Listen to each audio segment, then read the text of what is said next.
அனைவருக்கும் வணக்கம். என் பெயர் கல்யாணி, திருச்சியிலேருந்து வந்திருக்கேன். எனக்கு இந்த ஞான முகாம் இது எதை பற்றியும் எனக்கு தெரியாது. என்னுடைய சிஸ்டர் உஷா, அவருடைய ஹஸ்பண்ட் திரு மனோகர் சாரோட நான் இந்த முகாமில் கலந்துக்க வந்தேன். இதை பற்றி இதெல்லாம் எதுவுமே தெரியாது. எப்போ பார்த்தாலும் ஏதாவது பந்தபாசங்களை கட்டுப்பட்டவங்களுக்கு, கூட பிறந்தவங்களுக்கு ஏதாவது பிரச்சனைகள் வரும்போது பயம், கவலைகள் எல்லாம் இருப்பது நிகழ்வு தான். ஆனால் இந்த முகாமில் கலந்து கொண்ட பிறகு எது நமது கண்ட்ரோலில் இல்லையோ அதை பற்றி கவலைப்படவோ பயம் கொள்ளவோ தேவையில்லைங்கிறத புரிஞ்சு கொண்டேன்.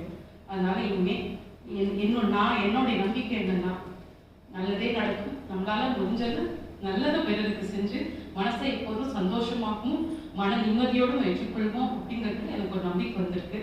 ஸோ இதை உணர்த்திய ஐயா அவர்களுக்கு எனக்கு என்னுடைய நன்றிகள் தான். தேங்க்யூ.